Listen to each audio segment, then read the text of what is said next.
अस्सलामुअलैकुम दोस्तों आज की वीडियो में हम बात करेंगे मुश्किलात के हवाले से कि मुश्किलात को हमें अपनी ताकत समझना चाहिए। दोस्तों, तरक्की अक्सर उन लम्हात से जन्म लेती है जो हमारे सब्र और सोच को आजमाते हैं। इसी एहसास की तर्जमानी ये जुमला करता है कि हमें चैलेंजेस को अपनी ताकत समझना चाहिए, क्योंकि यही हमारी सोच को निखारते हैं और आने वाले हर कदम के लिए हमें मजबूत बनाते हैं।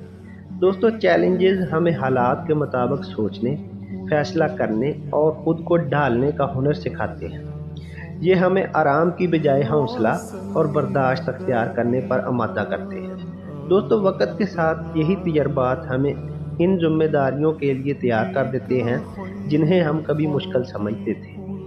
दोस्तों, इसीलिए हमें जो है वो मुश्किलात को अपनी ताकत समझना चाहिए। खुश रहें, खुश रखें, तंदुरुस्त रहें।